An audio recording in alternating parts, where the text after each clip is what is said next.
They called it the scandal that almost destroyed the image of a president.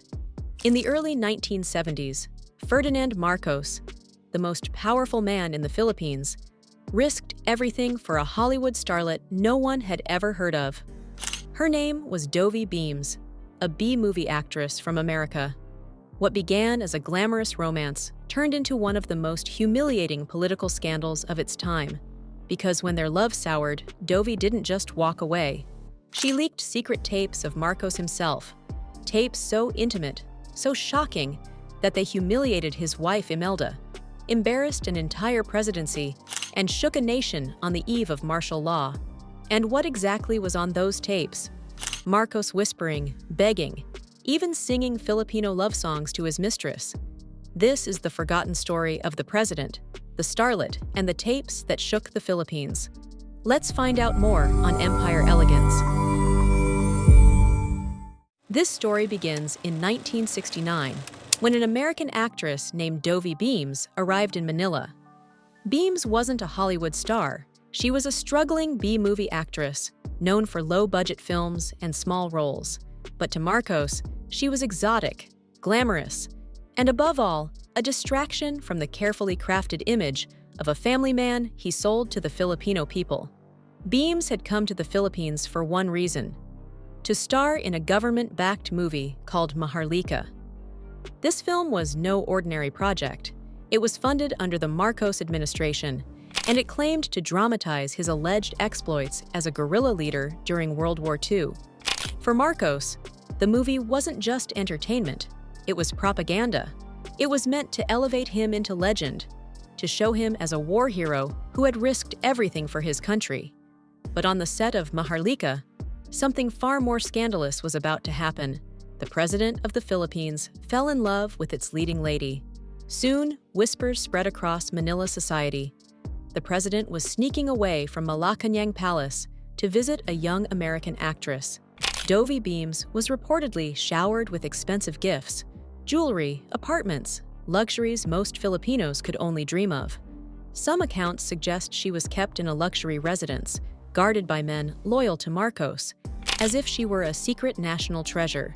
For Dovie, the attention was intoxicating at first. She was an actress of modest success, suddenly thrust into the limelight of a presidential romance.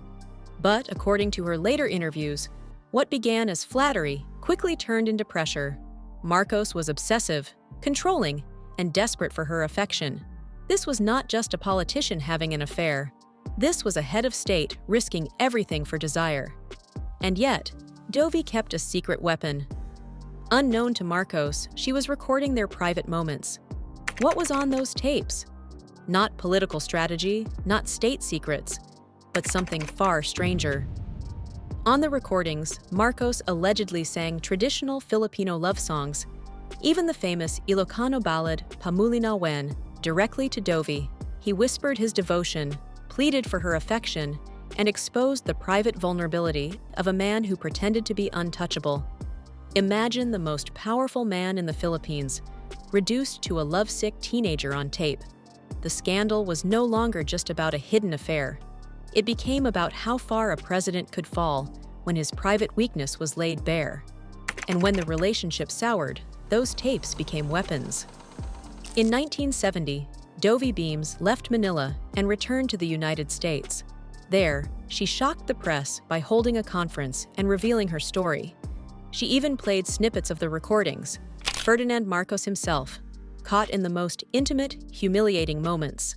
For the Filipino public, who had only ever seen Marcos as the strong, disciplined, untouchable leader, this was a revelation like no other.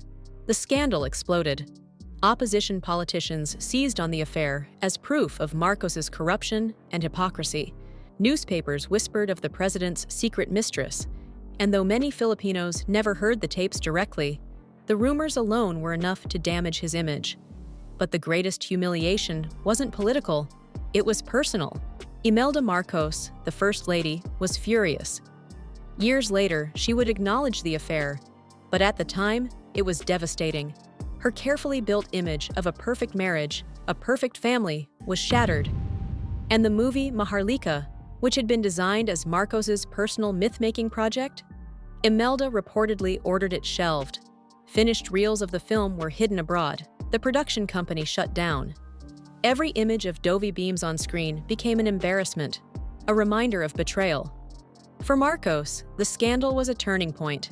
Instead of weakening him politically, it seemed to harden him. By 1972, only 2 years after the scandal broke, he declared martial law, silencing critics and ensuring that stories like Dovie's could never again threaten his rule.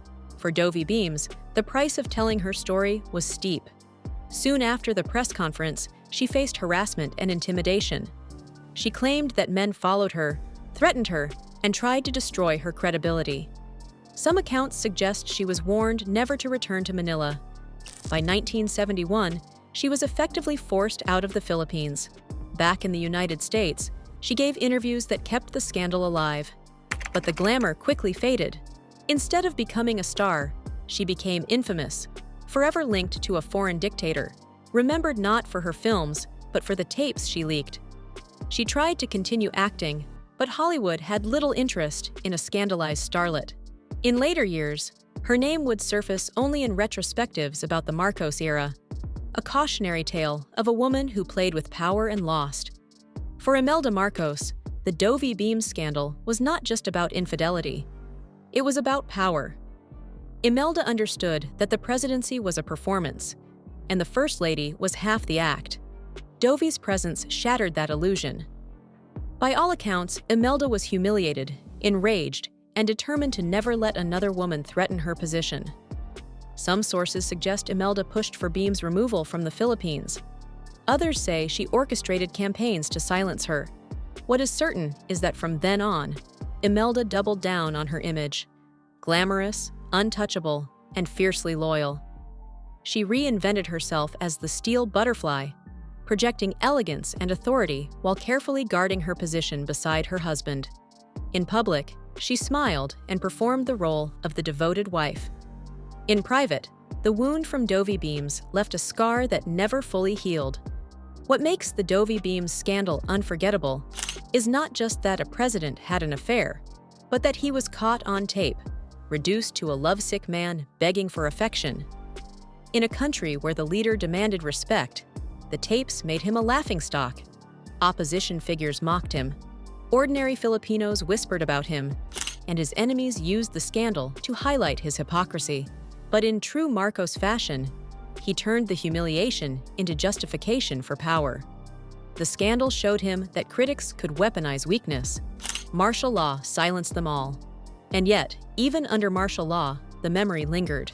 For those who remembered, it was proof that the man who ruled with an iron fist could be humiliated by something as simple as a tape recorder. Today, the Dovie Beams scandal is almost forgotten outside of academic circles. But at the time, it was explosive. It showed the world that even dictators have vulnerabilities. Even the most powerful can be humiliated. For Dovie, it was both her rise and her fall. She went from obscurity to infamy, from a Hollywood hopeful to the woman who embarrassed a president. For Imelda, it was proof that her husband was not invincible. Yet she stayed, reinvented herself, and clung to power until the bitter end. And for Ferdinand Marcos, the affair revealed not strength, but weakness, the desperate vulnerability of a man who would soon use martial law to silence the entire nation. The scandal of Ferdinand Marcos and Dovie Beams remains a cautionary tale. It wasn't just about lust, or betrayal, or even the tapes. It was about the way personal weakness can collide with political power, and how even the most carefully crafted image of authority can collapse with the whisper of a song on tape. Because in the end, it wasn't the opposition, or the press, or even the people who first exposed the cracks in Marcos's rule. It was a Hollywood starlet with a tape recorder. If you enjoyed this story, don't forget to like and subscribe to Empire Elegance and hit the notification bell for more powerful stories about the lives and legacies of the world's most influential figures. Thanks for watching, and we will see you in our next video.